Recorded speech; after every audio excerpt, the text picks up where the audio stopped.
ಇವತ್ತು ಅಕ್ಕಿ ರೊಟ್ಟಿ ಹೇಗೆ ಮಾಡೋದಂತ ಹೇಳ್ಕೊಡ್ತಾ ಇದ್ದೀನಿ. ಅಕ್ಕಿ ರೊಟ್ಟಿ ಮಾಡೋದಕ್ಕೆ ನಾನು ಒಂದು ಪಾತ್ರೆ ಇಟ್ಕೊಂಡಿದ್ದೀನಿ ಗ್ಯಾಸ್ ಮೇಲೆ. ಅದಕ್ಕೆ 1.5 ಗ್ಲಾಸ್ ನೀರು ಹಾಕೋತೀನಿ. ಈ ನೀರಿಗೆ ಸ್ವಲ್ಪ ನಾನು ಸಾಲ್ಟ್ ಹಾಕೊತಾ ಇದ್ದೀನಿ.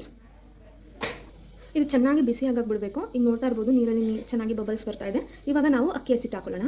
ಇವಾಗ ಸ್ವಲ್ಪ ಜೀರಿಗೆ ಹಾಕೊಳ್ಳೋಣ. ಇದಕ್ಕೆ ಬೇಯ್ತಾ ಇರೋದಕ್ಕೆ ಚೆನ್ನಾಗಿ ಬಿಸಿಯಾಗಿರೋ ನೀರಿಗೆ ಅಕ್ಕಿ ಹಸಿಟ್ಟು ಹಾಕ್ತಾಯಿದ್ದೀನಿ. ನೋಡಿಕೊಂಡು ಹಾಕೋಬೇಕು. ಅಕ್ಕಿ ಹಸಿಟ್ಟು ಚೆನ್ನಾಗಿ ಮುದ್ದೆ ರೀತಿ ಒನ್ಸ್ಕೊಂಡು ಇಟ್ಕೊಂಡ್ರೆ ರೊಟ್ಟಿ ಇಟ್ಟು ರೆಡಿ ಆಗುತ್ತೆ. ಇದಕ್ಕೆ ಮಸಾಲೆ, ಈರುಳ್ಳಿ, ಕ್ಯಾರೆಟು, ಸೊಪ್ಪು ಎಲ್ಲ ಹಾಕ್ಕೊಂಡು ನಾವು ಕಲಸಿ ನೀರಲ್ವ ಇವಾಗ ಚೆನ್ನಾಗಿ ಈ ಥರ ಮಿಕ್ಸ್ ಮಾಡಿಕೊಂಡು ನಾನು ಕಟ್ಕೊತಾ ಇದ್ದೀನಿ. ಮುದ್ದೆ ಥರ ಮಾಡ್ಕೊತಾ ಇದ್ದೀನಿ. ಚೆನ್ನಾಗಿ ಈ ಥರ ಮಿಕ್ಸ್ ಮಾಡ್ಕೊಂಡಿದ್ದೀನಿ.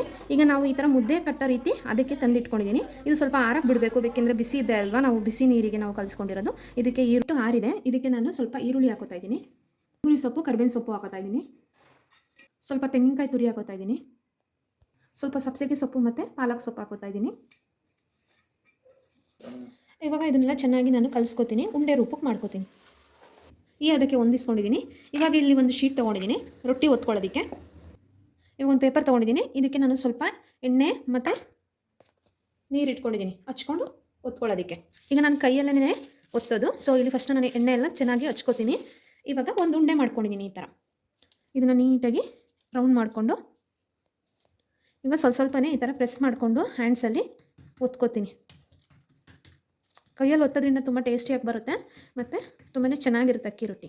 ನಾನು ಬಿಸಿನೀರಲ್ಲಿ ಏನೋ ಕಲಿಸ್ಕೊಂಡೆ ಅಂದರೆ ಸಾಫ್ಟಾಗಿ ಬರುತ್ತೆ, ಇಲ್ಲಾಂದ್ರೆ ಹಾರ್ಡ್ ಆಗಿಬಿಡುತ್ತೆ ನಾವು ತಣ್ಣೀರಲ್ಲಿ ಕಲಿಸ್ಕೊಳ್ಳೋದ್ರಿಂದ.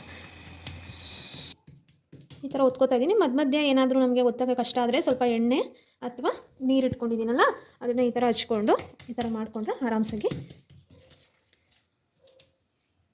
ಇವಾಗ ಈ ರೀತಿ ಒತ್ಕೊಂಡಿದ್ದೀನಿ. ಈಗ ಒಂದು ನಾನಿಲ್ಲಿ ನಾನ್ ಸ್ಟಿಕ್ ತವ ಇಟ್ಕೊಂಡಿದ್ದೀನಿ. ಆ ನಾನ್ ಸ್ಟಿಕ್ ತವ ಮೇಲೆ ಈಗ ಒತ್ತಿಟ್ಕೊಂಡಿದ್ದೀನಲ್ಲ ಪೇಪರ್ನ ನಾನು ಈ ಥರ ಫೋಲ್ಡ್ ಮಾಡಿ ಕೈ ಮೇಲೆ ತಗೋತೀನಿ. ಎಣ್ಣೆ ಹಾಕಿರೋದ್ರಿಂದ ಸುಲಭವಾಗಿ ಈ ಥರ ಬರುತ್ತೆ ಕೈ ಮೇಲೆ. ಸೊ ಅದನ್ನು ನಾನು ಈಸಿಯಾಗಿ ಈ ಥರ ಹಾಕೋತೀನಿ. ಇದನ್ನು ಎರಡೂ ಕಡೆ ನಮಗೆ ರೋಸ್ಟ್ ಮಾಡ್ಕೊಳ್ಳೋಣ. ನೀಟಾಗಿ ಚೆನ್ನಾಗಿ ಬೇಯ್ತಾ ಇದೆ. ಇವಾಗ ನೋಡ್ತಾ ಇರ್ಬೋದು. ನೀವು ಬೇಕಾದ್ರೆ ಇದಕ್ಕೆ ತುಪ್ಪನೂ ಹಾಕೋಬೋದು. ರೊಟ್ಟಿನ ಫೋಲ್ಡ್ ಮಾಡ್ಕೊಳ್ಳೋಣ. ಒಂದು ಸೈಡು ಮತ್ತೊಂದು ಸೈಡ್ ಬೇಯಬೇಕಲ್ವ.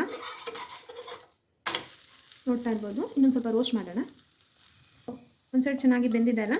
ಈಗ ತುಪ್ಪ ಹಾಕ್ಕೊಳ್ಳೋಣ, ಇಲ್ಲಾಂದರೆ ಎಣ್ಣೆ ಹಾಕ್ಕೊಳ್ಳೋಣ. ನಿಮ್ಗೆ ಯಾವ್ದು ಕನ್ವೀನಿಯನ್ ಆಗುತ್ತೆ ಅದನ್ನು ಹಾಕೊಳ್ಳಿ. ನಾನು ಇವಾಗ ಎಣ್ಣೆ ಹಾಕೋತಾ ಇದ್ದೀನಿ. ಇದನ್ನು ನಾನು ಕಾಯಿ ಚಟ್ನಿ ಜೊತೆ ಸರ್ವ್ ಮಾಡ್ತೀನಿ. ಇಲ್ಲ ನೀವು ಹುಚ್ಚಳ ಚಟ್ನಿ, ಮೊಸರು ಜೊತೆ, ಚಟ್ನಿ ಪುಡಿ ಜೊತೆ ಯಾವ್ದು ಜೊತೆ ಬೇಕಾದರೂ ಸರ್ವ್ ಮಾಡ್ಬೋದು ನೀವು. ಅಕ್ಕಿ ರೊಟ್ಟಿ ಒಳ್ಳೆ ಬೆಸ್ಟ್ ಫುಡ್ ಅಂತಲೇ ಹೇಳ್ಬೋದು. ತುಂಬಾ ಟೇಸ್ಟಿಯಾಗಿ ಆಗುತ್ತೆ. ಈಗ ಒಂದ್ಸಲ ಟ್ರೈ ಮಾಡಿ ನಿಮಗೆ ಗೊತ್ತಾಗುತ್ತೆ. ಈ ಸೈಡ್ ಆಯಿಲ್ ಹಾಕ್ಕೊಳ್ಳೋಣ. ಯಾಕಂದ್ರೆ ನೀವು ತುಪ್ಪ ಬೇಕಾದರೂ ಹಾಕೋಬೋದು. ರೋಸ್ಟ್ ಆಗಬೇಕು, ಅಲ್ಲಿವರೆಗೂ ಕೂಡ ನೀವು ಬೇಯಿಸ್ಕೋಬೇಕು. ನೀಟಾಗಿ ಈಗ ರೋಸ್ಟ್ ಆಗ್ತಾ ಇದೆ. ರೊಟ್ಟಿ ಇವಾಗ ರೆಡಿ ಆಗಿದೆ. ಈ ಥರ ತುಂಬಾ ಸಾಫ್ಟಿಯಾಗಿ ಚೆನ್ನಾಗಿರುತ್ತೆ. ಯಾವುದೇ ಚಟ್ನಿ ಬೇಡ, ಆ ಥರನೇ ಇರುತ್ತೆ ಮಸಾಲೆ ರೊಟ್ಟಿ ಇದು. ನಿಮ್ಗೆ ಯಾವ ಸೊಪ್ಪು ಬೇಕಾದರೂ ಹಾಕೋಬೋದು, ಕ್ಯಾರೆಟ್ ತುರಿ ಬೇಕಾದರೂ ಹಾಕೋಬೋದು. ರೆಡಿ ಆಗಿದೆ. Thank you for watching.